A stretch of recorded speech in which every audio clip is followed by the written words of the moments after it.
ओम नमो नारायणाय। व्यापा मंडल संस्थान सुरोदेवा। आज हम पिछले जो 2 दिन से भगवत चर्चा कर रहे हैं कि भगवान ने जब गोपियों के चीर हरण कर लिए, वस्त्र उठा लिए, तो उनको कहा कि मेरे पास आकर ले जाओ, ऐसे ही आओ, क्योंकि वो नगन जल में स्नान कर रही थी। उनके जल में नगन स्नान करने का दोष भी समाप्त करना था। तो भगवान ने जब उनको बुलाया, उनके वस्त्र दिए। अब उसका जो तात्पर्य है, उसका रहस्य है कि चीर हरण किए, वो तो पता चला कि उनके जल में नगन स्नान करने से जो दोष उत्पन्न हुआ था, उस दोष को समाप्त करने के लिए। क्योंकि जब भगवान की शरण में जाते हैं, जब भगवान के चरणों में बैठते हैं, भक्ति करते हैं, तो भगवान सबसे पहले हमारे दोष गिन गिन कर निकालते हैं। जैसे कह देते हैं हम लोग भी, आप भी, सब कह देते हैं कि हम भगवान की भक्ति करते हैं लेकिन हमें कुछ प्राप्त नहीं हो रहा, फिर भी हमें भगवान कष्ट दे रहे हैं। वो कष्ट नहीं दे रहे होते, वो हमारे जो अशुद्धियां हैं, जो दोष हैं, उनको समाप्त करते हैं। तो उन्होंने जब कहा कि गोपियों की एक बार तो मेरे पास अपने सर्वस्व को और अपने आप को भूल कर मेरे पास आओ, आओ तो सही।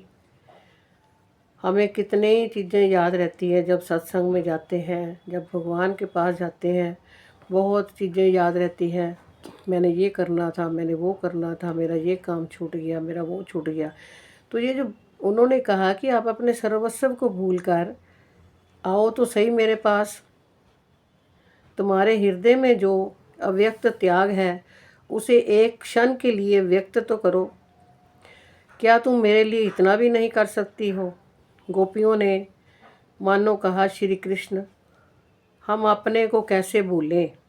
ये भक्त कह रहा है, गोपियाँ कह रही हैं, भगवत चर्चा में गोपियाँ कह रही हैं।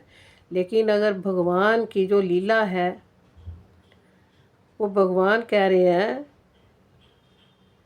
कि एक बार तो आप मेरे सामने आओ। तो गोपियाँ कहती कि हम अपने आप को कैसे भूलें? हमारी जन्म जन्म की जो धारणाएं हैं वो हमें भूलने दें तब ना। हम संसार के अगाध जल में अकंठ मगन है।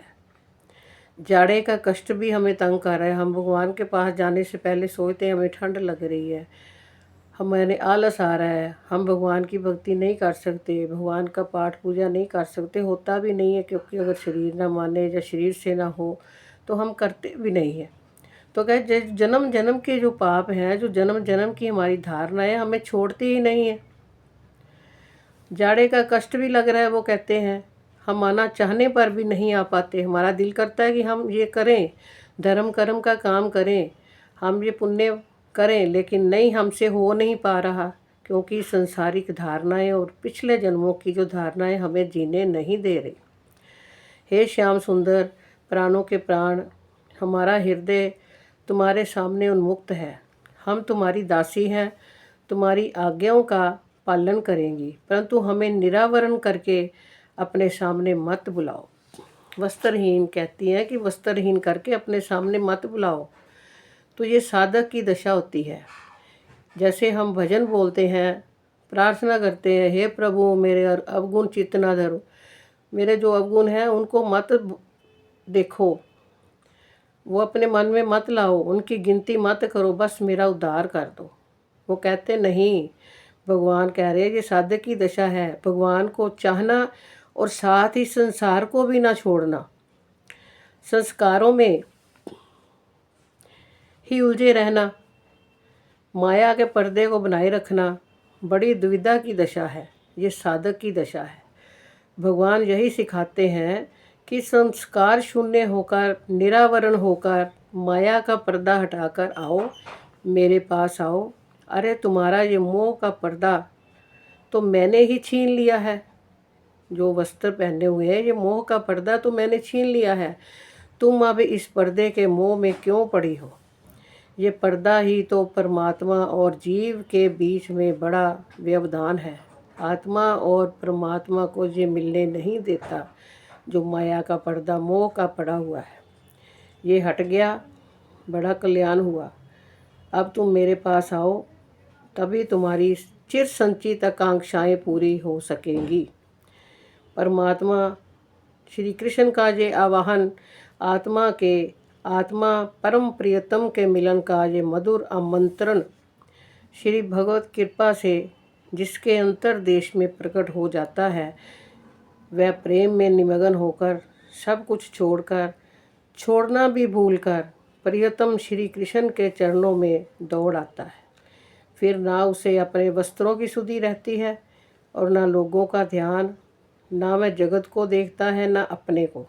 ये भगवत प्रेम का रहस्य है। विशुद्ध और अनन्य भगवत प्रेम में ऐसा ही होता है। अब गोपियाँ जो आई तो श्री भगवान कृष्ण के सामने आकर मूक भाव से खड़ी हो गई। तो भगवान ने कहा कि ऐसे नहीं, अपने हाथों को ऊपर उठाओ, अपने हाथों को जोड़ो, अपने शरीर से, अपने मन से। उन्होंने कहा, इशारे से ही कहा कि इतने बड़े त्याग में ये संकोच फिर भी कलंक है। अभी भी संकोच है तुम्हारे मन में, क्योंकि तुम्हारा समर्पण पूरा नहीं हुआ। तुम तो सदा निष्कलंका हो, तुम्हें इसका भी त्याग और त्याग के भाव का भी त्याग। तुम निष्कलंका हो। गोपियों को कहा कि ये जो भाव अभी भी आप अपने अंगों को छुपाए हुए हो, अपने आप को छुपाए हुए हो, दोनों हाथ जोड़कर ऊपर करके समर्पण कर दो। जब तुम्हारा ये समर्पण हो जाएगा, तुम्हारे मन में जो त्याग की भावना आ जाएगी, तो उस भावना का भी त्याग कर दो कि मैंने कुछ त्यागा है, उसका भी त्याग करो और त्याग की स्मृति का भी त्याग कर दो।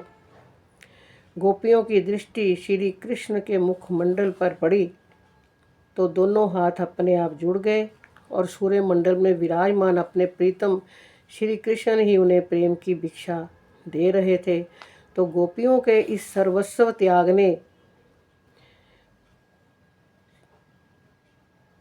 और अपना पूर्ण समर्पण करने से वो अपने आप को भूल गई, भूलने को भी भूल गई, और अब उनकी दृष्टि में केवल श्याम सुंदर थे, बस केवल श्याम सुंदर।